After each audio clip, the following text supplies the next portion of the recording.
Bonsoir à toutes et à tous, vous regardez Bienvenue en Ile-de-France sur le Figaro TV et comme tous les jours on aborde ensemble les sujets qui vous concernent et qui concernent notre région. Notre dossier du jour est bien sûr consacré à l'ouverture demain d'un corner Shein, symbole de la fast fashion au cœur du BHV. Une ouverture très controversée depuis l'annonce du partenariat entre la Société des grands magasins et le géant chinois. Dumping écologique et social, concurrence déloyale, travail indigne, tous les ingrédients sont réunis pour susciter l'indignation. La polémique a encore pris de l'ampleur ce week-end avec la découverte sur le site de Shein de poupées à caractère pédopornographique qui ne font pas plier le très médiatique Frédéric Merlin. On ouvre ce dossier en plateau avec nos invités autour de la table et ce, dans une minute. En culture, La Maison hantée, un spectacle immersif et onirique au Palais des Glaces pour effrayer petits et grands autour d'une histoire très émouvante et d'une troupe talentueuse. De la conso enfin, et on pense déjà à vos achats de Noël. Comment faire de bonnes affaires pour les jouets de vos plus petits? La réponse en fin d'émission avec UFC Que Choisir.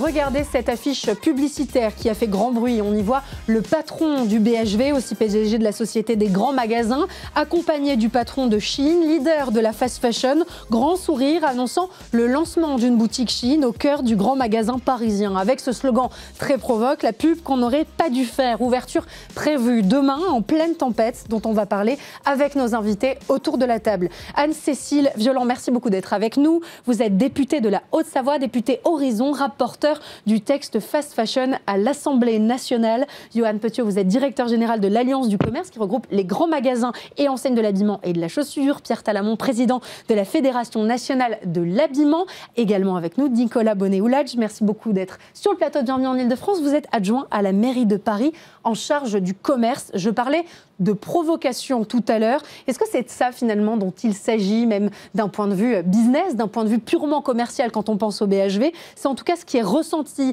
par les professionnels du secteur, bien sûr, que vous êtes pour certains, et les activistes mobilisés sur le sujet. Je ne sais pas qui veut prendre la parole sur le sujet. Provocation, Madame ? Évidemment, une provocation indigne. Cette installation, l'annonce correspond exactement au moment où la France met en place l'affichage environnemental. C'est le premier pays qui légifère sur cette question-là, donc c'est une provocation éhontée. Et derrière la provocation qu'on identifie tous autour de cette table, est-ce qu'il y a aussi une volonté finalement de faire un coup de com' terrible ? Évidemment, évidemment. Et avec cela, peut-être aussi l'idée de vouloir s'acheter une certaine image, une certaine vertu, puisque un des arguments, c'était aussi de dire qu'il n'y avait pas d'emplois créés en France. Donc en fait, aucun bénéfice pour la France et que évidemment un coût terrible, un coût environnemental, un coût économique, sanitaire, social. Là, évidemment, c'est un gros coup de com', mais extrêmement mensonger et illusoire. Mais on y reviendra. Une réaction du côté des professionnels de l'habillement. Oui, non, parce qu'il s'agit surtout de s'acheter une respectabilité, un emplacement physique. Alors donc, le BHV, les Galeries Lafayette, 5 ou 6 en province. Et si vous voulez, en fait, il ne faut pas oublier que l'arrière-boutique, le fonds de commerce de Shein, c'est du digital. C'est de la plateforme extra-européenne. Donc 95-98% de leur chiffre d'affaires restera du digital international. Et nous, c'est très difficile, et pour les marques, et pour les grands magasins, et pour les commerçants indépendants, de continuer à se battre dans ce contexte-là, dans cet écosystème où on laisse finalement des millions de colis arriver en Europe et en France, sans taxes douanières, etc. Mais ça, l'Europe est trop lente sur ce sujet. À légiférer, vous voulez dire ? Mais bien sûr.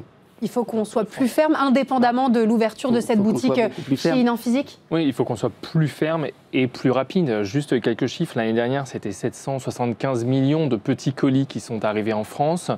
À l'inverse, c'est 94 000 contrôles physiques. 0,01% des colis qui nous arrivent en France arrivent dans les mains de la DGCCRF qui ouvre et qui regarde.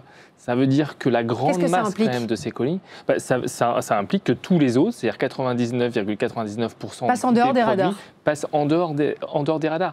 Et est-ce qu'on peut demain contrôler 775 millions de colis? Non, c'est illusoire. Donc nous, ce que l'on dit, c'est qu'une fois que la fraude, elle est avérée, elle est répétée et elle est massive, et on entend Roland Lescure qui nous dit « la prochaine fois, je tape fort ». Mais en fait, On est déjà dans la prochaine fois. On a déjà trop tard. La DGCCRF 40 millions d'euros, la CNIL 150 millions d'euros, l'Europe aussi a condamné Chine et Temu. Donc là, on n'est pas dans la fois d'après, on est déjà cette fois d'après. Et donc nous, on dit c'est maintenant qu'il faut agir. Et face à ces fraudes qui sont encore une fois massives et répétées, on ne peut pas imaginer contrôler. Enfin, c'est comme si on contrôlait et derrière, des grains de valoriser sable finalement sur la plage. Cette marketplace en lui offrant une enseigne physique au cœur d'un grand magasin qui a quand même une réputation. Le BHV, ça fait partie des grandes enseignes parisiennes. Nicolas Bonnet, depuis le début, ce projet de partenariat, il est évidemment pointé du doigt. On pense évidemment à l'impact environnemental qui est absolument catastrophique. Vous avez parlé du volume de petits colis. C'est vrai que sur des plateformes comme Shein, les volumes sont très impressionnants. Aux conséquences de la fast fashion, évidemment sur le dumping social, ainsi que sur les conditions de travail qui sont parfaitement indignes de ceux qui sont mobilisés pour produire à bas coût. C'est inadmissible qu'une enseigne comme le BHV se positionne comme ça. C'est inadmissible et c'est une provocation qui est faite aux Parisiens, qui est faite aussi à l'exécutif parisien, puisque c'est vraiment en face de l'hôtel de ville. Et c'est à l'opposé total de toute la politique qu'on mène depuis des années sur les questions environnementales, sociales et commerciales. Notre ligne, ça a toujours été de défendre le commerce de proximité, de défendre ceux qui respectent les règles, qui créent de l'emploi, qui fabriquent à Paris. Et on est face à 2 patrons voyous qui ont été sanctionnés, ça a été dit, qui continuent. Et d'ailleurs, on va regarder, mais au-delà de l'affiche, ils ont installé des kakémonos tout le long pour habiller le BHV. Aujourd'hui, je pense que ce n'est pas en régularité. Donc on a demandé à nos services de contrôler, et si ce n'est pas régulier, nous ferons enlever aussi ces kakémonos. Donc nous sommes, comme vous l'avez dit... La guerre est déclarée, pardon, mais quand je vous écoute... C'est lui qui a déclaré la guerre. Moi, j'ai reçu M. Merlin il y a 1 an, au moment où les fournisseurs se plaignaient de ne pas être payés, ou au moment où l'intersyndicale des salariés s'est mobilisé en disant qu'ils étaient très inquiets sur leur emploi. On l'a reçu, M. Merlin. On lui a demandé quelle était sa stratégie commerciale. On l'a incité à aller vers des marques françaises. Il y avait déjà des marques françaises qui ont quitté le bateau. Il y a beaucoup de créateurs parisiens. J'ai créé le label Fabriqué à Paris en 2017. On lui a proposé tout ça. Donc M. Merlin s'obstine parce que, au-delà du coût médiatique, il y a une opération immobilière derrière. C'est d'avoir acheté un paquebot. Il avait la volonté d'acheter, la Caisse dépôt s'est retirée, la Banque des Territoires s'est retirée. Euro Disney devait faire les illuminations de Noël, ils se sont retirés. Donc il fallait faire de l'argent, c'est ça ? Donc sa seule logique, c'est exister médiatiquement et faire peut-être une culbute immobilière après. Donc c'est une provocation et nous sommes très très sensibles à l'avenir du BHV parce qu'autour du BHV, c'est beaucoup de commerce, c'est beaucoup d'activités. Pour nous, c'est quand même important dans le quartier. D'ailleurs, nous avons un immeuble qui avait brûlé l'année dernière en face, rue de la Verrerie, que la ville a racheté. Et nous avons installé... que le BHV l'utilise à un moment, non ? Voilà, donc nous l'avons racheté et nous l'avons préempté, la ville l'a préempté, l'a racheté, et nous allons aider à l'installation l'appartement français, qui est du Made in France, qui va s'installer dans le mois pour répondre aussi et montrer aux Parisiens que notre ligne... C'est 2 mondes qui s'opposent, pardon. Oui, l'appartement français qui va faire face au BHV qui accueille Chine. C'est une question d'avenir et d'humanité, vous l'avez, tout le monde le dit. Chine, c'est non-respect des lois européennes, non-respect des lois françaises. Exploitation, voire esclavagisme. C'est de la pollution, non respectée des normes environnementales et problèmes de santé sur le textile. Bien sûr. C'est de la pollution en Afrique de textile qui va sur les plages, c'est tout ça. Est-ce que c'est ce monde dont on veut ? Et à côté de ça, vous avez des marques françaises qui sont représentées ici, qui payent des impôts, qui créent de l'emploi, qui respectent les lois françaises européennes et qui vont réagir face à ça. Pardon, de concurrence déloyale finalement. C'est de ça dont il s'agit ? C'est une concurrence déloyale, bien sûr, puisque on sait que même la TVA, Chine et les plateformes digitales y échappent en partie. S'ils font 2 milliards d'euros en France, ils devraient devoir quelques 350 millions d'euros de TVA à l'État français. C'est pas le cas.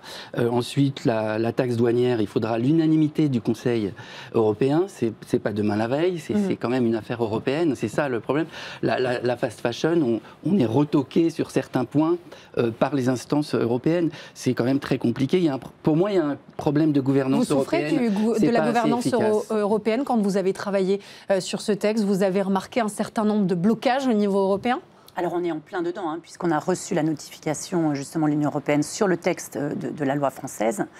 En fait, ces notifications disent qu'on se fragilise sur cette loi parce qu'on contrevient au droit européen sur plusieurs axes. L'idée, là, aujourd'hui, on est vraiment dedans. Hein. L'idée, c'est de dire, mais nous, on n'a pas envie de revoir à la baisse l'ambition de ce texte.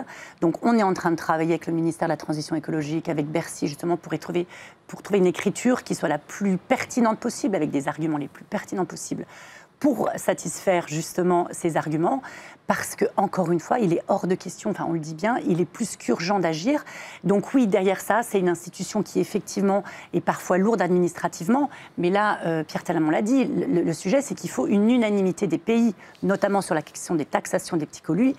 On ne l'a pas encore aujourd'hui, donc il y a aussi on en est loin. On y arrive. Sur les petits colis, l'Europe enfin en tout cas les pays ont tranché. Elle devrait arriver au 1er novembre 2026. On espère maintenant que le calendrier ne soit pas reporté.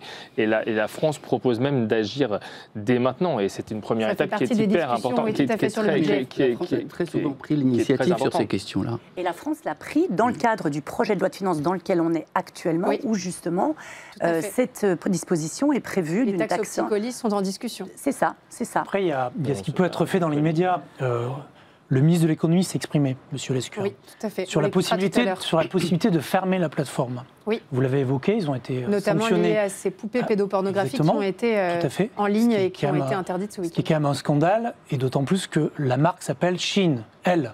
Donc elle s'adresse à des femmes. Et donc on a une marque qui est trompeuse sur des publicités, des cookies qui sont non réglementaires et ça, mais qui en plus vend des poupées à caractère pédocriminel.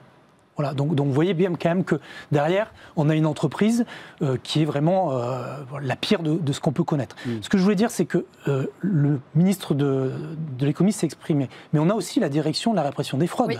Demain, si des inspecteurs de la répression des fraudes vont dans le BHV, contrôlent l'ensemble des pièces qui sont vendues, peut-être qu'aussi ça pourrait voir si... Parce que M. Merlin nous dit... Je crois que le choix va être minutieux, hein, justement, de leur côté. L'idée, c'est de ne pas retrouver exactement ce qu'on retrouve sur la plateforme, justement, d'en faire une sorte de magasin d'exception de Chine, pardon. Mais ça, je ne sais pas si c'est possible. On se bat avec les outils du siècle passé. Il faut bien se rendre compte que la sanction de la DGCCRF, qui a été appliquée à Chine au mois de juillet, les contrôles ont lieu en 2022. Et la sanction est arrivée 3 ans plus tard. En 3 ans, qu'est-ce qu'a fait Chine ? Ils sont devenus... Ils se sont développés, ils sont devenus le géant de la fast fashion. Ils sont devenus dans le top 5 des sites Internet, ils ont 15 millions de visiteurs et ils ont eu le temps de monter en puissance. En fait, on se bat, on n'est pas assez agile dans nos outils de sanction. En fait, je dis aujourd'hui, il faut taper vite et fort et ciblé parce que ces gens-là, chaque minute que l'on perd, eux, c'est une minute de gagner sur les prises de marché en communication. Donc, on n'a pas les bons outils aujourd'hui. C'est même pas une question de volonté parce que la DGCCRF a agi dès 2022, mais il a fallu 3 ans pour une sanction de 40 millions d'euros. Ce n'est pas ça qui va les freiner. Rapidement, et après on écoutera le ministre de l'économie. C'est-à-dire que les signaux ont été tellement faibles, les signaux envoyés à Chine ont été tellement faibles qu'aujourd'hui on en est avec l'ouverture du BHV et dans un truc juridico-politique où on nous explique que sur ces objets pédocriminels qui sont franchement abjects, moi je ne peux même pas en parler, il faut attendre la prochaine fois pour sanctionner. Pour sanctionner. C'est justement ce qu'a dit le ministre de l'économie sur BFM TV. Je vous propose qu'on l'écoute, c'était le 3 novembre. Mais là, on a dépassé les bornes. Vous l'avez dit, ces objets horribles, ils sont illégaux. Merci à Serge Papin, mon collègue, d'avoir dénoncé ça très vite, grâce... Le ministre du Commerce. Le ministre du Commerce, de la Consommation, mais grâce à des enquêteurs de la répression des fraudes qui ont identifié ces produits. Et donc, on a dénoncé ça, on a fait un signalement au procureur, donc il y aura une enquête judiciaire. On a aussi saisi l'Arcom, parce que c'est une plateforme numérique qui est régulée par l'Arcom. Mais je vais être très clair là-dessus. Si ces comportements sont répétés, nous serons en droit, et je le demanderai, qu'on interdise l'accès de la plateforme Chine au marché français. C'est dans la loi, cette loi, nous l'avons votée. Interdire l'accès à Chine en France. Pour des actes terroristes, pour le trafic de stupéfiants, et pour des objets pédopornographiques, le gouvernement est en droit de demander l'interdiction de l'accès au marché français. Alors moi, j'avais l'impression que le ministre avait été plutôt ferme. Quand je vous écoute, j'ai l'impression que c'est une fermeté relative. En tout cas, ça arrive trop tard. C'est ce que vous nous dites depuis le début de l'émission. Oui, ça arrive trop tard et on voit bien que c'est la prochaine fois si Shein recommence dans certains critères. Évidemment ce on voit bien que quand Bruno Le Maire a décidé de déréférencer Wish, ils ont déréférencé Wish et Wish a disparu du marché français. Aujourd'hui, on nous dit tout le temps on ne peut pas déréférencer ces plateformes parce que ces plateformes collaborent avec les services de l'État, répondent, apportent des éléments. Et d'ailleurs, quand on voit les éléments du président de Shein depuis que cette affaire est sortie, ils disent pas de problème, nous allons collaborer avec la justice. Nous allons vous apporter tous les éléments, nous allons les livrer les éléments, donc nous ne sommes pas responsables. Mais ce n'est pas après qu'on va... C'est trop tard. Ils doivent faire leur travail avant, et combien de ces poupées ont été vendues, à qui? Et donc c'est en ça qu'on ne peut pas attendre. Nos outils de contrôle et de sanctions ne sont pas adaptés à la réalité de notre commerce. C'est comme la haute commissaire à l'enfance qui dit on va poursuivre les acheteurs, mais pour qu'il y ait des acheteurs, il faut qu'il y ait des vendeurs. Et c'est les vendeurs, en fait, qu'il faut poursuivre, parce que Shein a hébergé ses produits. Shein a promu ses produits. Il les a vendus, il en a tiré profit, même. Donc moi, je ne comprends pas qu'on attende de passer à l'action. Voilà, alors malgré cette pétition en ligne, ces 110 000 signatures, les salariés du BHV qui se sont mobilisés, les nombreux manifestants aussi qui étaient présents devant le BHV pour montrer leur mécontentement, une ouverture en grande pompe est bien prévue demain à 13h avec cet espace de 1000 mètres carrés. C'est pas rien, on ne parle pas d'un petit corner, j'utilisais le terme de corner tout à l'heure en introduction, c'est pas tout à fait le cas, c'est vraiment un espace de vente en propre, pas même des poupées à caractère pédopornographique. On s'attendait, c'est vrai, ce week-end avec cette annonce, à ce que le BHV recule, il n'en est rien. Non, il n'en est rien et faudra regarder dans l'avenir la relation entre M. Merlin et le patron de Shein. Vous pensez qu'il y a des conflits d'intérêts ? Peut-être pas, mais je pense qu'il y a une volonté de changement de cap du grand magasin et la volonté d'être sur une autre gamme de produits et voire peut-être une aide à l'achat des murs. Parce que le vrai sujet, c'est que les Galeries Lafayette ont vendu le bail commercial aux sociétés des grands magasins. Mais le bâtiment appartient toujours aux Galeries Lafayette. Mmh. Donc le vrai sujet, c'est que M. Merlin nous dit toujours, moi, l'important, c'est que je rachète les murs. La Caisse des dépôts s'est retirée.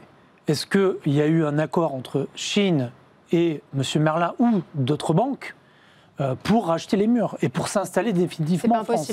C'est pas impossible. Mais en tout cas, moi, je suis très inquiet de ça.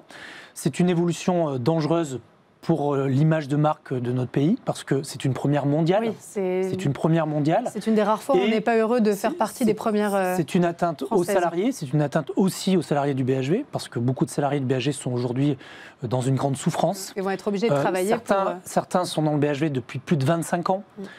C'est des vendeurs de haut de gamme qui sont attachés à l'histoire du bazar de l'Hôtel de Ville, qui sont attachés à une clientèle de proximité. Alors là, c'est une rupture avec la clientèle de proximité, parce que la clientèle du BHV, ce n'est pas celle de Shein ou de Temu. Alors, au passage, regardons que si là, il ne se passe rien sur cette affaire de Shein, Temu vient de signer avec La Poste un accord que aussi nous dénonçons, qui est catastrophique.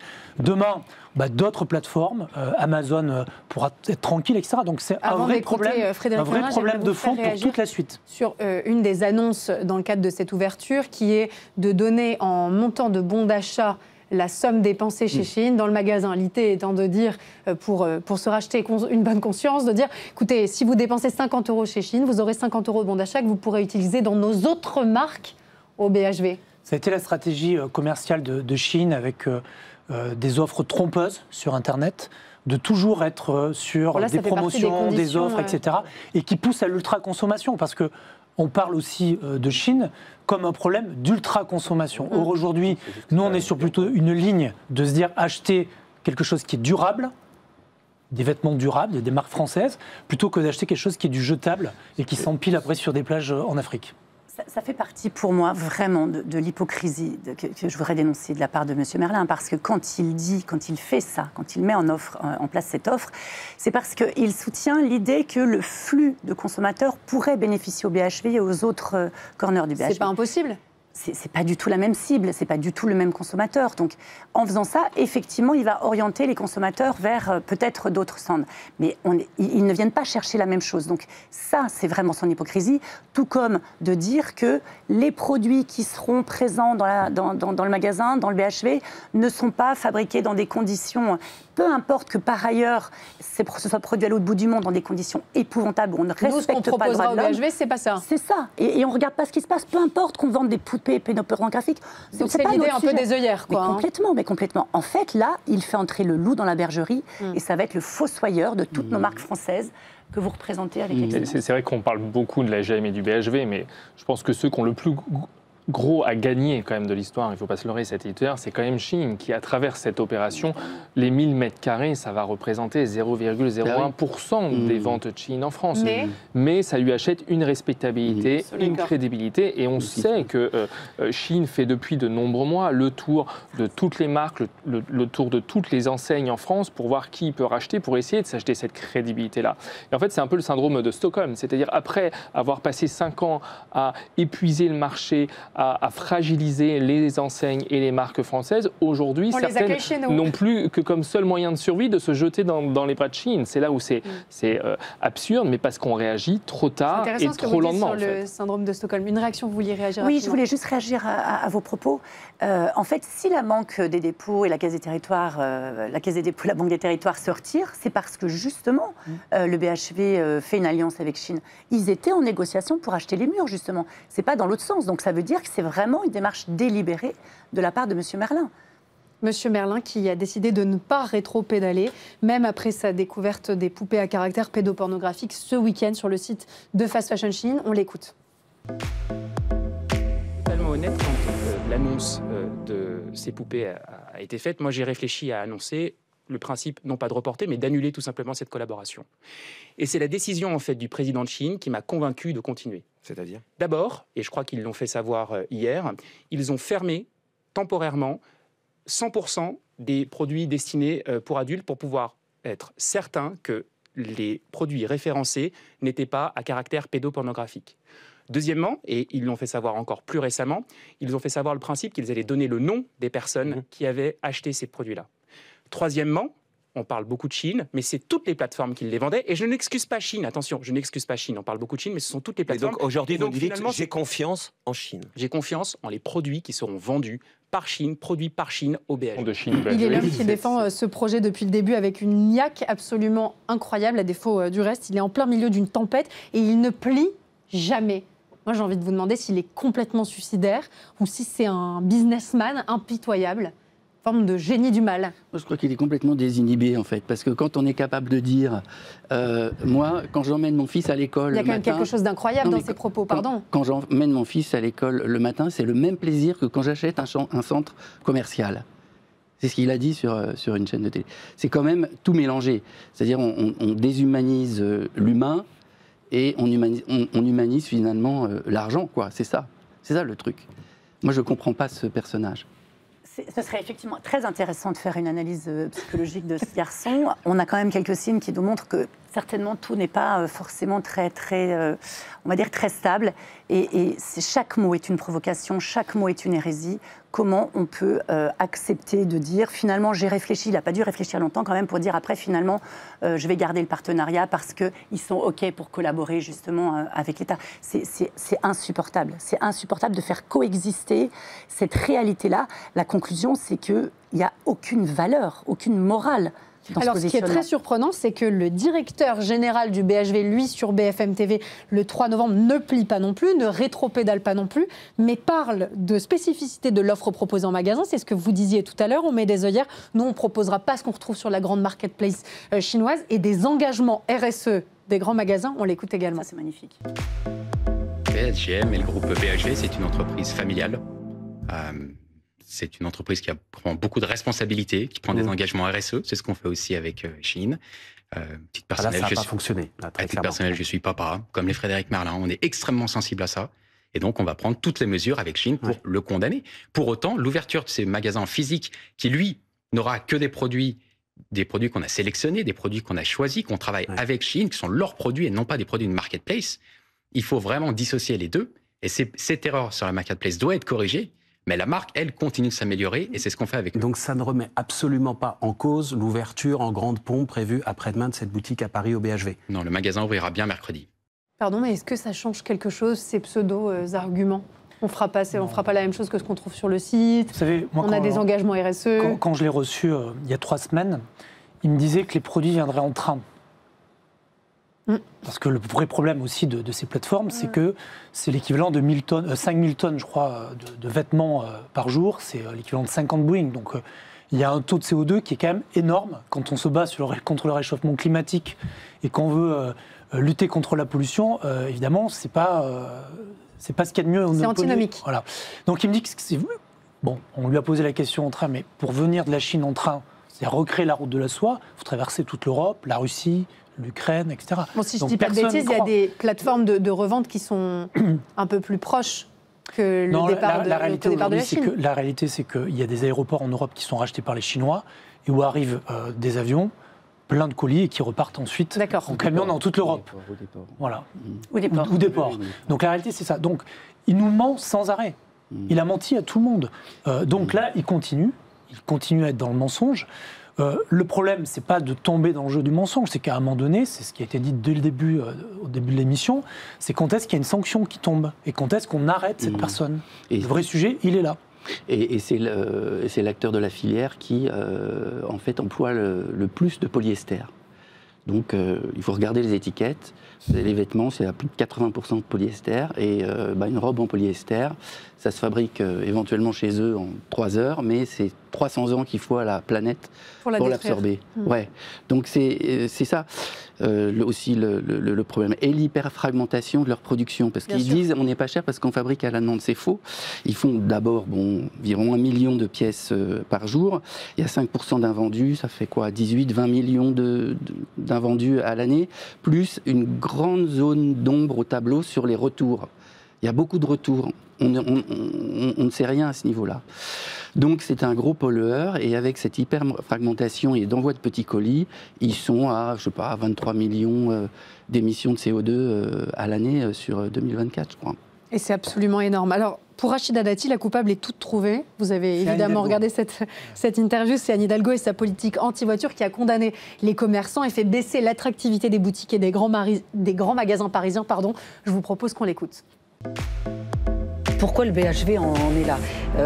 Il a dégringolé, il a fermé, il a été repris dans des conditions très tumultueuses parce que la fermeture de la rue de Rivoli a tué le commerce, a tué les commerces historiques et les commerces dits de proximité, des gens qui étaient installés depuis toujours à Paris et donc petit à petit ça tombe. Donc ça, c'est la faute de la municipalité. C'est-à-dire que sans concertation, sans aménagement, c'est-à-dire que ça, non mais après je vais parler du reste. Donc ça c'est la cause initiale. Donc il faut s'en préoccuper. Pourquoi tout dégringole et tout se casse la figure. Ensuite, et c'est le cas dans plein de centres-villes. Il faut le reconnaître. Non mais c'est le cas dans plein de centres-villes. Okay, mais vous pouvez reconnaître que là, il n'y a pas eu de consultation. On a fermé d'autorité cette rue sans se préoccuper de l'attractivité et des petits commerces qui étaient là. Nicolas Bonnet, je vais évidemment vous donner la parole. Est-ce que c'est vrai? Est-ce qu'il y a eu une baisse d'attractivité dans Paris due au nouveau plan de circulation et à la baisse de la place de la voiture? Ce qu'on souhaite, en tout cas, alors nous, la fédération lance une grande consultation nationale avec la CPME pour le Salon des maires. Ce qu'on veut, c'est que les élus locaux, les municipalités, prennent en compte vraiment le commerce de proximité. D'accord. Et qu'il y ait un véritable dialogue. On estime que, c'est vrai, ce dialogue n'existe pas vraiment, surtout sur les plans de circulation, etc. Je crois que sur la rue de Rivoli, vous êtes un peu revenu sur certaines décisions. Voilà. Maintenant, il est certain que... C'est évidemment pas de la faute d'Anne Hidalgo s'il y a le magasin Chiachine qui s'installe au BHV. Mais est-ce que vous comprenez cette insatisfaction des commerçants? Madame Dati ne fait que des fake news. C'est totalement faux ce qu'elle dit. Pierre Talamand nous explique que c'est pas entièrement faux, qu'il y a une conséquence quand même sur les petits commerces. Elle nous dit que le BHV a fermé et a chuté. C'est totalement faux. Le BHV n'a jamais fermé. Il a été racheté. C'est M. Merlin qui n'a pas payé les fournisseurs qui fait que les rayons se sont vidés. Première chose. Alors, peut-être que Mme Dati veut défendre M. Merlin, mais qu'elle le dise franchement. Si elle est du côté de M. Merlin, comme M. Sarkozy d'ailleurs, qui était avec M. Merlin, faire une conférence de presse sur le rooftop, alors peut-être qu'ils se retrouveront tous à la santé. Je ne sais pas, mais à un moment donné, Mme Dati dit des choses fausses, d'autant plus que la rue de Rivoli n'est pas fermée. Il y a eu des aménagements. La circulation est quand même compliquée, vous pouvez le reconnaître. Non, il y a eu des aménagements piétons, il y a eu une piste cyclable aussi. La deuxième chose, toutes les études prouvent qu'il n'y a que 2% de Parisiennes qui font leurs courses en voiture. 98% des Parisiens font leurs courses à pied. Je voudrais quand même aussi signaler qu'on a fait une étude spécifique sur la rue de Rivoli, que j'ai fait une réunion publique avec le maire. D'ailleurs, les élus de son parti étaient dans la salle, à la mairie du centre. On a fait une réunion publique à partir de cette étude. Et que nous dit cette étude? Qu'au contraire, quand on piétonise, il y a un parcours client qui fait que quand on a une complémentarité de commerces de proximité, c'est-à-dire boulangerie, pharmacie, bureau de tabac, magasin de prêt-à-porter, etc. Au contraire, les gens font les courses parce qu'il y a une complémentarité et parce qu'il y a un aménagement. D'ailleurs, toutes les grandes villes aujourd'hui ont un plan centre-ville piéton. Toutes les grandes villes, tous les maires, dans leur campagne, sont aujourd'hui en train de dire Nicolas, on va faire un centre de ville piéton. C'est pas le problème. Il faut que ces espaces de vie, dont vous parlez puissent être accessibles. Et moi, ça ne m'intéresse pas de savoir que 98% des Parisiens, pour le BHV, ne prenaient pas leur voiture. Ce qui m'intéresse, c'est ceux qui vivent à la périphérie, qui sont en province, et là où les transports publics ne sont pas assez développés, et qui sont obligés de prendre une voiture. Il faut comprendre, si on est sur le centre de Paris, c'est que sur le centre de Paris, vous avez, je crois, environ 17% de commerce d'équipement de la personne. C'est plus que dans tout Paris. Donc ces magasins-là ne peuvent pas vivre avec seulement leur zone de proximité et leur zone de chalandise propre. Donc il n'y a pas de commerce sans accessibilité. Pas seulement de la voiture, mais des transports, de l'ensemble de nos modes de transport. Et ça, c'est vrai à Paris, comme c'est vrai comme dans toutes les autres villes. Si on veut qu'il y ait un commerce, il faut qu'il y ait une accessibilité, dont une accessibilité en voiture, de tous, pour les familles et pour... Anne-Cécile Violent, le mot de la fin. Vraiment le mot de la fin. Non, mais je voulais revenir justement sur... C'est quand même méconnaître ce qui se passe au niveau national. Alors, effectivement, il y a la question de l'accessibilité dans les centres-villes, mais il y a aussi une réalité, surtout, je ne suis pas parisienne, je le suis 3 jours par semaine. Quand je suis chez moi, je vois bien qu'il y a des enseignes qui ferment depuis très longtemps, donc il faut aussi décorréler ça, je le pense. Ce qui me semble essentiel aujourd'hui, c'est quand même que nos concitoyens qui nous écoutent aujourd'hui puissent se mobiliser aussi, parce qu'on pourra bien légiférer. Je pense qu'il faut absolument qu'il y ait une prise de conscience. Le soutien de tous. Ouais, vraiment. On ne peut pas cautionner ce modèle qui est une aberration et une horreur. Merci beaucoup à tous les 4 d'avoir été présents autour de la table. Merci. Je rappelle qu'on est à quelques jours de l'ouverture du salon du Made in France. C'est vraiment 2 modèles qui s'opposent, et vous nous l'avez rappelé tout à l'heure. Merci beaucoup à tous les 4 et on passe maintenant à l'entretien culture.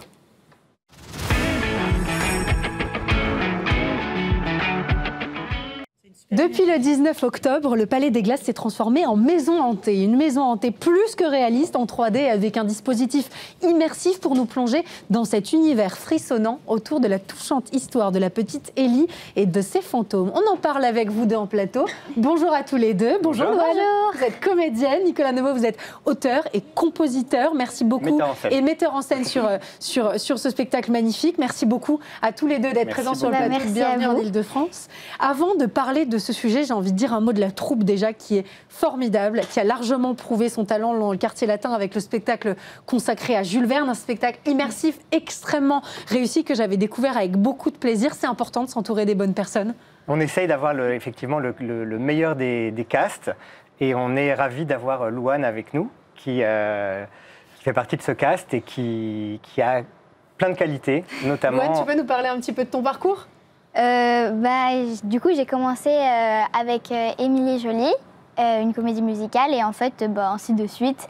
J'ai enchaîné avec Noé, La Force de Vivre, et après, j'ai fait également d'autres plateaux télé en chant comme The Voice Kids et du cinéma un petit peu. Quelle vie déjà! Tu as quel âge? J'ai 13 ans. 13 ans, c'est incroyable. Et c'est des petites pépites comme Louane que vous recherchez? C'est des petites pépites. Effectivement, Louane, elle chante, comme elle l'a dit, elle a fait de la comédie musicale, elle a fait The Voice, mais aussi elle est comédienne et elle danse. Donc elle a vraiment ces 3 qualités-là. Et ça, c'est vraiment ce que vous recherchiez pour ce spectacle. Alors, vous vouliez du jeu, vous vouliez de la danse, vous vouliez du chant, il y a même des marionnettes, vous vouliez mélanger tous les genres. Exactement. Ça donne un spectacle inclassable. C'est une vraie comédie musicale, au sens anglo-saxon du terme, c'est-à-dire que c'est une pièce de théâtre avec des chansons qui font avancer l'action. C'est Dominique Mattei, mon collaborateur depuis une vingtaine d'années, qui a composé toutes les musiques. Et on a essayé de faire en sorte que les musiques, le texte, racontent une histoire, l'histoire de cette petite fille. Et on s'est dit que rien de mieux qu'une vraie petite fille pour jouer une petite fille. Donc on a pris effectivement... Qu'est-ce que ça représente pour toi sur scène de devoir et chanter et danser et jouer. Et finalement, c'est très complet, on l'imagine aussi très exigeant. Est-ce que ça a été un travail difficile? Il faut un peu de travail, mais en vrai, si tu travailles bien, tranquillement, tu peux vraiment arriver à quelque chose qui est vraiment juste du plaisir et c'est vraiment cool. Enfin, pour moi, c'est un vrai petit bonheur. On voit qu'il y a beaucoup de sourires, beaucoup d'envie. On imagine aussi que tout le monde est très lié puisque c'est une famille, finalement. C'est une famille qu'on a créée puisqu'on a fait un casting et donc on a réussi à former cette famille. Ils vivent ensemble depuis le 25 août, qui est le premier jour des répétitions. Et ils ont appris à s'apprécier, à s'aimer. Et nous, on est impressionnés par le professionnalisme de Louane et de Pia. Elles sont deux à être en alternance, à se partager le rôle. Et on est vraiment impressionnés parce qu'à leur âge, il y a un vrai professionnalisme qui nous impressionne. C'est vrai que c'est très impressionnant. Je vous propose qu'on regarde la bande-annonce ensemble et qu'on se retrouve pour continuer à en parler en plateau. Raconte une histoire. Attends, j'allume une veilleuse. Non, éteins. Une bonne histoire, ça se raconte dans le noir.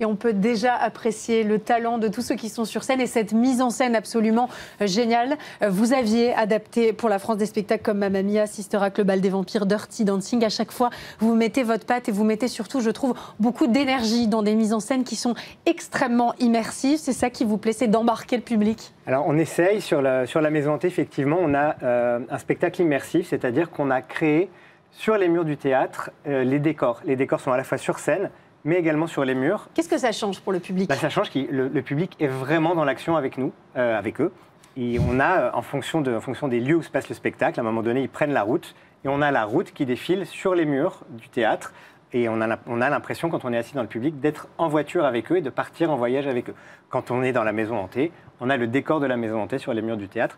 Donc on a vraiment essayé de créer un spectacle immersif, même si c'est un vrai spectacle avec une vraie histoire qui est racontée par les acteurs et qu'on a ce qu'on appelle au théâtre un quatrième mur. C'est-à-dire qu'il n'y a pas forcément de lien entre le public et les comédiens, mais le public est quand même dans le décor. C'est important pour ce type de spectacle de réussir à brouiller les pistes du réel aussi, de se dire finalement quand on sort, ok, on a vécu une page un petit peu hors du temps. C'est ce que vous recherchez, j'imagine. Oui, c'est-à-dire qu'on essaie de faire vivre aux spectateurs une vraie expérience. Quand ils rentrent au Palais des Glaces, il se trouve dans un lieu... C'est un endroit magnifique en plus, quel écran. Oui, c'est magnifique. Alors, moi, j'ai l'impression que c'est plus mystérieux qu'effrayant. Tu vas me dire si je me trompe. Est-ce que le but, c'est de faire vraiment peur à tous ceux qui sont dans la salle ou c'est d'apporter du mystère, quelque chose de l'ordre de l'imaginaire? Non, le but, c'est pas de faire vraiment une grosse frousse, mais c'est fait pour un peu frissonner, rigoler. C'est fait pour vraiment juste profiter à fond. J'ai adoré le terme de frousse. C'est vraiment ça, je trouve. C'est ça. C'est-à-dire que l'idée est de nous plonger dans cet univers, les fantômes qui entourent Ellie et finalement sa famille, puisque c'est à l'occasion d'un déménagement qu'Ellie va pénétrer dans cette maison hantée. Mais on n'est pas là pour terrifier les spectateurs, hein. C'est pas un film d'horreur. On est plus proche du frisson que de la peur. D'accord. Et comment est-ce qu'on arrive à trouver ce juste milieu et donc à embarquer petits et grands aussi? Le but, c'est d'essayer de parler effectivement au plus grand nombre, d'essayer de toucher la part d'enfance qui sommeille en chacun de nous, adultes.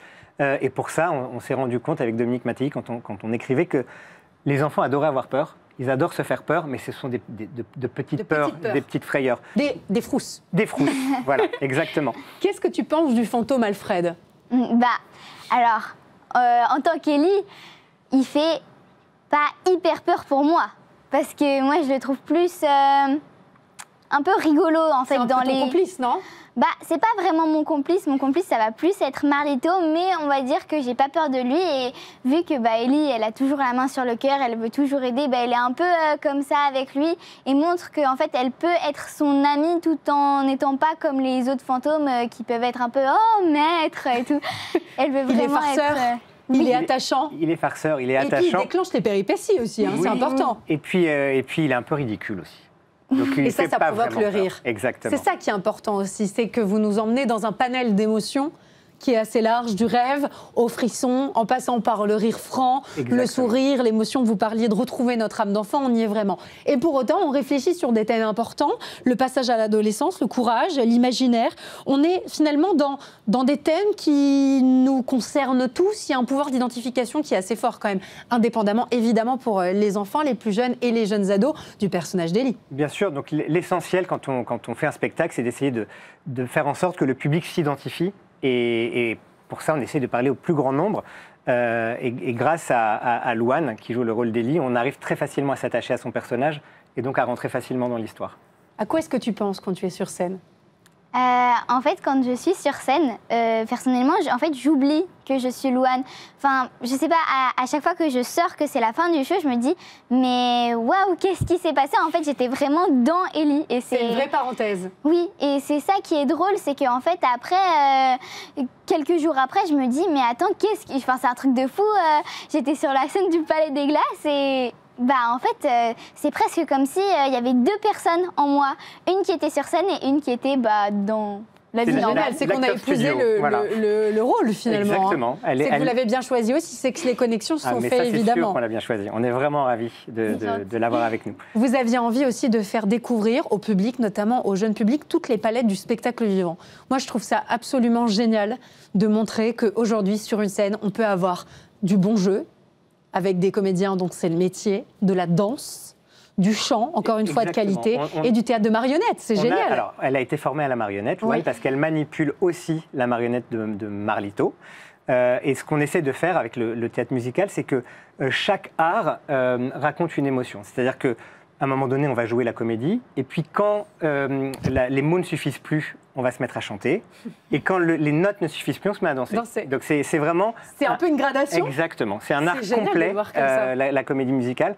Et Louane et le reste de la troupe sont des acteurs formidables. J'avais envie de vous demander comment on se réinvente dans ce registre. Moi, quand j'ai vu La Maison hantée, je me suis dit, mince, c'est un peu vu et revu. Le thème, je veux dire. Alors, évidemment, pas votre spectacle. On a essayé d'écrire. Comment est-ce que vous vous êtes réinventé? On a essayé d'écrire une histoire originale. Donc on est parti comme si on était à l'école et qu'on nous avait donné une dissertation avec le sujet qui était la maison hantée. Et on s'est dit, qu'est-ce qu'on va pouvoir raconter sur la maison hantée? C'est génial. Et donc on est parti de cette histoire, de cette famille qui déménage, qui vit en Arizona, dans la ville la plus sèche des États-Unis. Ils vendent des parapluies et ils se rendent compte que c'est très difficile de vendre des parapluies là où c'est très sec. Et ils vont déménager dans la maison d'enfance du grand-père, qui se trouve être dans la région la plus pluvieuse des États-Unis. Et donc, ils se disent, on va voir si l'herbe est plus verte ailleurs. Et il va se trouver que non seulement elle est plus verte ailleurs, mais en plus, il y a des fantômes dans cette maison. Donc, on pousse un peu les curseurs aussi dans ce que vous nous racontez. Bien sûr. C'est vrai qu'il y a l'idée aussi des archétypes, c'est génial. En tout cas, on essaie aussi d'être un peu poétique. C'est-à-dire Oui, c'est un univers tout à fait onirique. Exactement, exactement. À quel moment, Louane, tu te dis que ce qui se passe dans la salle, ça te plaît, que c'est réussi? Quelle est la réaction, l'émotion que tu espères provoquer chez le public? Moi, ce que j'aimerais bien faire provoquer chez le public, et ça a marché, mais même tout au long de l'histoire, bien évidemment, c'est le rire, parce que quand on rit, ça veut dire vraiment qu'ils prennent un bon moment. Et bon, moi, j'avoue, je ne vais pas faire très peur, mais c'est bien si à un moment, il y a eu un petit moment où on ne sait plus trop si on a peur ou pas du tout. Enfin, bref. Un petit frisson et beaucoup de rire. Un petit frisson et beaucoup de rire, Et de votre côté, Nicolas Nebaud Le pari sera réussi ou est réussi à partir de quel moment? À partir du moment où les gens ont passé un bon moment, où on nous dit on n'a pas vu le temps passer, on a réussi à s'évader. Ça vous plaît de réunir les familles aussi dans la salle? Bien sûr, oui, bien sûr. C'est un spectacle familial, comme vous le dites, et effectivement, si on arrive à réunir ensemble le papa, la maman, les grands-parents, et que tous ensemble ont passé un bon moment, on a réussi notre mission. On imagine que vous avez fait ça le comble pendant les vacances. Ça continue à 15h les samedis, à 14h les dimanches et pendant les vacances scolaires. Merci beaucoup d'avoir été présent sur le plateau de Bienvenue en Ile-de-France. Je rappelle, Nicolas Nebaud, que vous êtes metteur en scène, Louane, comédienne. Merci beaucoup à tous les deux d'être venus. Et on passe tout de suite à la conso.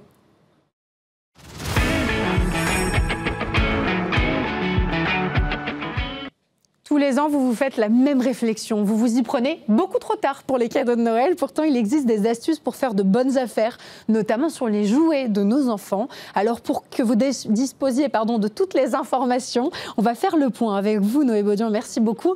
Vous êtes chargé d'études à l'Observatoire de la consommation. On va dire un mot déjà sur l'intérêt de l'achat en ligne par rapport à l'achat en magasin. On va faire les plus et les moins. Quels sont les avantages et les inconvénients ? Donc, nous, notre étude porte justement sur la comparaison des achats en ligne, des prix en ligne. L'avantage principal, c'est vraiment la facilité de comparaison. C'est vrai que quand vous êtes en ligne, vous allez voir tous les sites, vous pouvez comparer tous les prix. En magasin, c'est beaucoup plus compliqué. Il faut vous déplacer d'un magasin à l'autre. Donc, vraiment, sur les achats en ligne, c'est un bel avantage. Et on va le voir après sur l'étude, il y a des avantages sur les prix. Dans les inconvénients, c'est que vous ne voyez pas le jouet en vrai. C'est vrai que des fois, vous avez envie même des fois dans les magasins de jouets, vous pouvez tester le jouet, vous pouvez le toucher. Il y a des exemplaires qui sont comme ça. C'est un peu moins concret. C'est ça. Donc des fois, vous pouvez plus y avoir une mauvaise surprise si le jouet n'est pas exactement comme vous l'avez imaginé. Donc voilà, c'était un peu le gros avantage et le gros inconvénient. On précise qu'environ 1 jouet sur 4 est aujourd'hui acheté en ligne. Je pensais que c'était plus. C'est déjà beaucoup. C'est vrai que traditionnellement, il y a quand même une habitude d'aller en magasin pour acheter les jouets. De plus en plus, quand même, les gens passent par le jouet en ligne. Donc vous dites 1 sur 4, c'est quand même pas négligeable. Parce que c'est en forte augmentation. Ça a très fortement augmenté forcément au moment du Covid. Bien sûr. Ça a légèrement baissé depuis, mais ça reste quand même à un niveau très élevé. Donc le Covid, comme pour beaucoup de choses, a joué un effet d'accélérateur de la transition, enfin une partie de la transition du magasin physique vers les achats en ligne. Parmi les têtes d'affiche, il y a évidemment le géant Amazon qui propose un nombre de verticales absolument stratosphériques. C'est vraiment leur force. Oui, c'est ça. Ils écrasent, vraiment sur tous les achats en ligne, et donc sur le jouet notamment, ils écrasent le marché. Ils ont tout ? Ils ont presque tout. En plus, les gens, en fait, la différence, c'est que les gens vont vraiment sur le site d'Amazon. C'est-à-dire que pour d'autres magasins, ça va plus être, ils vont aller chercher sur le moteur de recherche. Et ça va les renvoyer sur un autre site, oui. Alors qu'Amazon, les gens, en fait, des fois, certains sont abonnés aussi, il y a un système d'abonnement chez Amazon. Les gens vont directement sur le site et ça fait qu'ils ne voient même pas en fait les autres sites. Ils voient directement le produit sur Amazon et comme vous disiez, comme il y a presque tout, forcément, ils vont trouver ce qui les intéresse et ils vont acheter sur Amazon directement. Donc oui, c'est le leader du secteur et donc quand on dit que les achats en ligne ont augmenté avec le Covid, le grand gagnant, ça a été Amazon. Ouais. Du côté des enseignes qui sont spécialisées dans le jouet, est-ce qu'il y en a qui tirent leur épingle du jeu ? Donc elles ont toutes aujourd'hui leur site en ligne, on peut acheter en ligne forcément. Il y a un magasin qui n'est pas le plus connu, c'est Smith, qui est en fait une chaîne. Je ne connaissais pas du tout avant de lire votre étude. En fait, ça a racheté des magasins qui s'appelaient Pick-We-Toy. En fait, c'est des très grands magasins. Il n'y en a pas tant que ça en France, je crois que c'est autour d'une 50aine. C'est des très très grandes surfaces, de la taille d'un hypermarché à peu près. Ils sont plutôt dans les zones ? Donc oui, donc forcément pas en centre-ville vu la taille des magasins. C'est plutôt dans des zones de consommation en périurbain. Et donc ce sont des très grands magasins. Et c'est vrai que quand on a comparé les jouets en ligne, la différence de prix entre cette enseigne et les autres enseignes de jouets était très conséquente. Donc au niveau des prix, presque 25%, c'est énorme. C'est ça. En fait, Smith arrivait à être au niveau des meilleurs. Donc comment est-ce qu'ils tirent sur les prix ? Alors eux, spécifiquement, c'est difficile à savoir. Peut-être que c'est la taille de leur magasin, le fait qu'ils aient moins de magasins, c'est ça, des économies d'échelle. Mais oui, comme vous disiez, un écart de 25, même de 30% avec certaines autres enseignes. Donc c'est vraiment énorme. Ou peut-être aussi, nous on a comparé les prix en ligne. Ils ont aussi peut-être mis, on va dire, le paquet sur les prix en ligne pour être particulièrement compétitifs. Parmi ceux qui tirent aussi leur épingle du jeu, il y a le géant Leclerc qui s'en sort très très bien et qui est très attractif sur les prix. C'est ça, donc Leclerc il est connu sur les produits de grande consommation, il est déjà assez attractif sur les prix. Et donc là on a regardé sur les jouets où il en vend donc, via ses magasins classiques. Il a aussi des magasins spécialisés dans le jouet. Okay. Et effectivement ils arrivent à avoir les prix les plus bas avec un bémol cependant. Puis un peu moins de choix, non ? C'est ça, par rapport au... On a pris un produit, une cinquantaine de produits parmi, on va dire, les références les plus vendues. Comment vous les avez choisis, ces 50 jouets que vous avez comparés ? On a écumé les catalogues de Noël. Pour choisir ceux qui ont la faveur des enfants ? C'est ça, ceux qui reviennent beaucoup, ceux qui sont mis en avant aussi sur les sites. Voilà, l'idée, c'est de prendre des jouets représentatifs des achats qui vont être faits. Est-ce que vous avez quelques exemples, juste pour qu'on se fasse une idée des jouets dont on parle ? Oui, donc il y a des jeux de société. Vous allez retrouver des classiques, Monopoly, Uno, ou des Skull King qui arrivent plus récemment. Oui. Dans les figurines, vous allez avoir les produits du moment, par exemple, Lilo et Stitch. Il y a eu le film là, qui a été le remake du dessin animé. À chaque fois, ça relance les ventes. Ça. Et ça, clairement, si vous regardez les catalogues de Noël, vous allez voir que l'année dernière, il y avait Barbie, il y a eu le film Barbie. Oui, et là, c'est Lilo et Stitch. Là, c'est Lilo et Stitch, il n'y a pas de doute. Donc, il y a beaucoup de produits Lilo et Stitch aussi. Donc, tous les produits dérivés aussi, évidemment, de ces films. Donc, il y a tous ces produits-là. Et sur ces produits-là, effectivement, Leclerc était le moins cher, mais il en proposait un peu moins que les autres. C'est-à-dire qu'il y a des produits que vous ne trouvez pas chez Leclerc, alors que globalement, sur les magasins spécialisés, Jouet Club, La Grande Récré, King Jouet, vous les trouvez à peu près tous. Alors justement, dans ces magasins de spécialité, on voit qu'il y a une différence de prix importante par rapport aux enseignes dont on parlait à l'instant, 25 à 30%. Est-ce que ça reste quand même moins cher en ligne qu'en magasin ? Sur ces enseignes-là, a priori, pas tellement. Surtout qu'en fait, au moment de Noël, ils ont une obligation, c'est-à-dire que vous allez avoir le catalogue de Noël et vous allez voir prix garanti souvent donc de fin octobre à début décembre. C'est-à-dire que sur cette période... C'est pour ça qu'il faut être dans les temps. C'est ça, c'est pour ça qu'on vous dit au début, ne pas vous y prendre trop tard, c'est surtout avant début décembre. Parce qu'à partir de... Après, souvent c'est autour du 2, 3, 4 décembre, les prix sont plus garantis. Donc le meilleur moment pour acheter en ligne pour ceux qui nous écoutent, ou en magasin d'ailleurs, mais... C'est avant le 1er décembre. C'est ça, le mois de novembre, c'est très bien. Bon, avant, on se pète un peu tôt. Là, vous avez, on va dire, vous commencez déjà un peu à y penser. Et les prix que vous allez voir sur les catalogues de jouets, ils sont garantis. Parce que la mauvaise surprise, c'est que votre enfant, il va peut-être découper les prix. Faire sa fameuse lettre au Père Noël, nous faire un courrier personnalisé. Vous allez voir les prix. 24,95 et vous arrivez et c'est 30. C'est plus le même prix. Donc voilà. Si vous le faites avant début décembre, le prix que vous avez dans le catalogue, vous êtes sûr que vous allez le retrouver, que ce soit en ligne ou en magasin. Je me pose une question spontanée, le Black Friday. Il y a un effet sur le prix des jouets, pas trop ? Le Black Friday, en fait, ça arrive souvent, donc c'est fin novembre. Oui, c'est pour ça, comme vous me donnez la deadline du 1er novembre, j'essaye de coller. Décembre, pardon. C'est ça. On nuance un peu quand même le Black Friday, où c'est vrai que c'est très mis en avant. Au final, sur les jouets, les promotions ne vont pas forcément être à ce moment-là. Surtout que c'est pas une période de solde, donc ils n'ont pas le droit de vendre à perte. En fait, il y a cet effet sur les ventes en ligne, vous savez le prix barré. Oui. Parce que le prix barré, en fait, ça peut être un peu tout et n'importe quoi. Oui. Donc vous allez voir. Voilà. Surtout si vous voyez du moins 60%. Il n'y a sûrement pas moins de 60%. Ils sont peut-être allés chercher un prix qui a été vendu dans un magasin il y a un an. Très cher. Donc il faut quand même nuancer. Et surtout, au moment du Black Friday, c'est ne pas faire l'achat compulsif, c'est-à-dire de voir le prix barré à moins 60 et de dire il faut absolument que j'achète maintenant, j'y vais. Prenez le temps de comparer. Des fois, ce n'est pas forcément une bonne affaire. Je me posais une question aussi sur l'achat en ligne, c'est le coût de la livraison. Est-ce que ça peut être une variable d'ajustement ? Parce qu'on parlait tout à l'heure d'acheter en magasin, il n'y a évidemment pas de coût de la livraison. Si on commande, si on a 5-6 € de livraison, mais ça fait tout de suite gonfler le prix du jouet. C'est sûr que ça fait la différence. Les frais de livraison, là où ils peuvent atténuer, c'est si vous achetez beaucoup. Imaginons si vous achetez beaucoup de jouets, relativement, le prix de la livraison est un peu moins élevé. Comme on parlait tout à l'heure du leader Amazon, c'est aussi là-dessus qu'ils arrivent à gagner des parts de marché. C'est parce qu'il y a ces personnes qui n'ont pas de frais de livraison. Ensuite, au-dessus de 50 € d'achat, vous n'en avez plus non plus. Donc c'est comme ça aussi qu'ils arrivent à être attractifs. Mais si au moment de Noël, vous faites souvent des gros achats, ça arrive quand même régulièrement que les frais de livraison soient carrément offerts au-dessus d'une certaine somme. Oui. Donc ça, c'est quand même très régulier. Et donc comme à Noël, on dépense souvent beaucoup, ça peut être un moyen de ne pas avoir de frais de livraison.